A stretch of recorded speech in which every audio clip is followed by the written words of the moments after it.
Oi pessoal, meu nome é Leilane Ferreira e a gente está começando mais uma aula da monitoria de rede de computadores da Universidade de Pernambuco. Na aula de hoje a gente vai estar falando um pouquinho sobre a camada de transporte.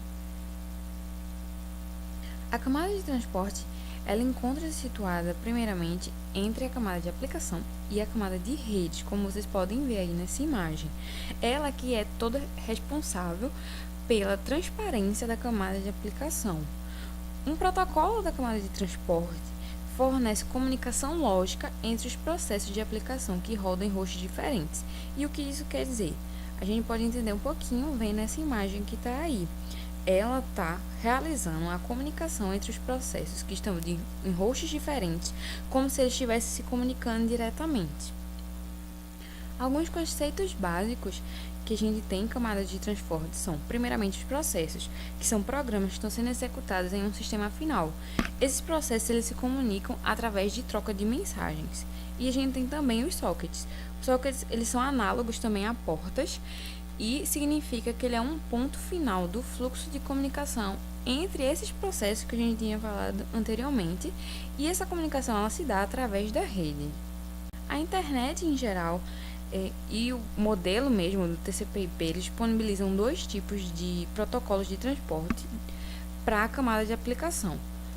Os protocolos que a gente pode ver é primeiramente o TCP, que ele é chamado de Transmission Control Protocol, e também o UDP, que é o User Datagram Protocol. O UDP ele provê à aplicação solicitante um serviço não confiável, que é não orientado à conexão.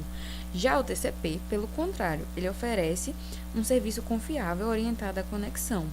Ao projetar uma aplicação de rede, o criador da aplicação deve especificar qual dos protocolos ele vai utilizar, e ele faz isso a partir da criação de um socket.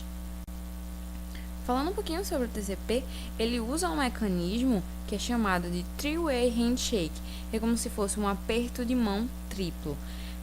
Esse processo ele se dá a partir de 3 passos, como o próprio nome sugere. A gente tem dois hosts. O host A, que ele na realidade seria o cliente, e o host B, que seria o servidor. Para que a gente possa iniciar os passos para estabelecer a conexão através do Three-Way Handshake, o cliente ele vai querer se comunicar com o servidor. Então, ele vai mandar para o servidor um Connection Request, que na realidade é esse pacote que ele está enviando para o servidor, ele tem uma flag, sim, que está ativa. E quando ele manda esse pacote, ele manda o seu número de sequência.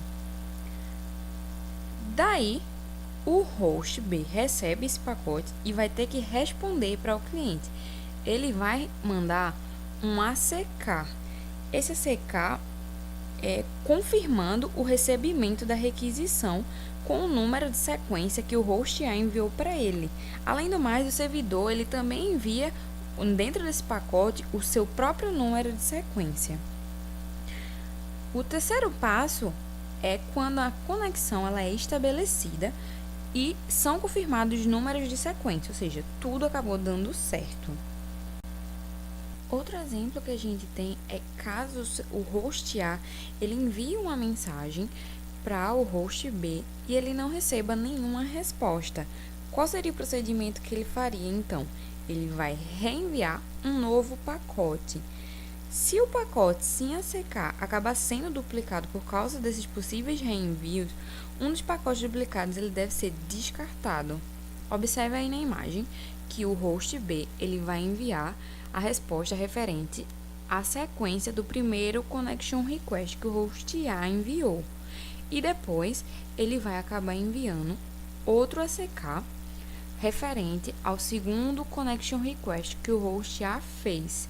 O host A ele vai processar os dados do primeiro pacote que ele receber e o segundo pacote ele vai afirmar para o host B que ele está realizando uma rejeição, para que não haja nenhuma duplicata. Em relação aos tipos de encerramento de conexão, o Three-Way Handshake ele precisa ser encerrado e ele faz um tipo de encerramento que é chamado de simétrico, ou seja, cada conexão unidirecional isolada ela deve ser encerrada separadamente. Outro tipo de encerramento da conexão é encerramento assimétrico, quando uma das entidades participantes ela interrompe a conexão. Uma vez que é estabelecida uma conexão no TCP, todos os pacotes que forem enviados eles vão passar pelo processo de confirmação. O TCP ele é um protocolo que a gente pode ver aí nas características que ele faz um controle de congestionamento. Caso a rede esteja lenta, é possível diminuir o fluxo de envio de pacotes. Assim como, se a rede estiver livre, é possível aumentar o fluxo.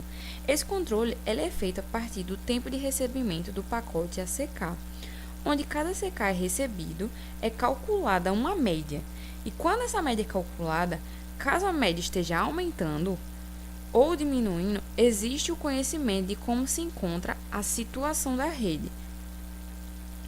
As aplicações que utilizam o TCP, elas são aquelas que elas não podem perder dados, como, por exemplo, a gente tem o correio eletrônico, as transferências de arquivos e o próprio HTTP.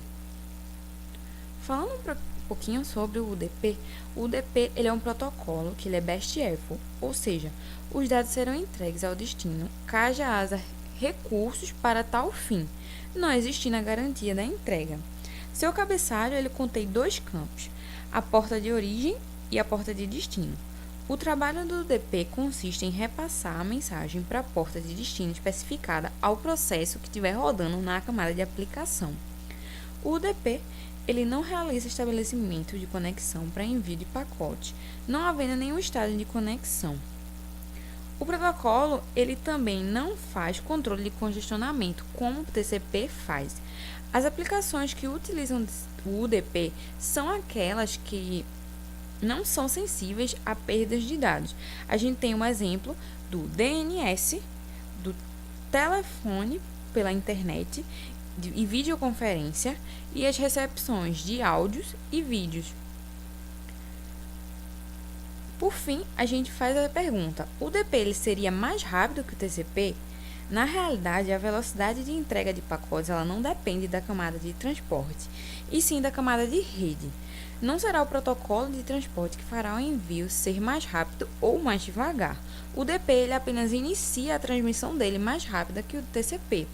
As aplicações em tempo real, elas não reagem bem ao controle do congestionamento do TCP. Devido a isso, elas utilizam o UDP para tal fim. Então é isso. A gente fez uma revisão rápida dos dois protocolos, o UDP e o TCP. Viu um pouquinho das características dele, das suas aplicações. E eu vou encerrando a aula de hoje por aqui. A gente se encontra na próxima semana. Até mais.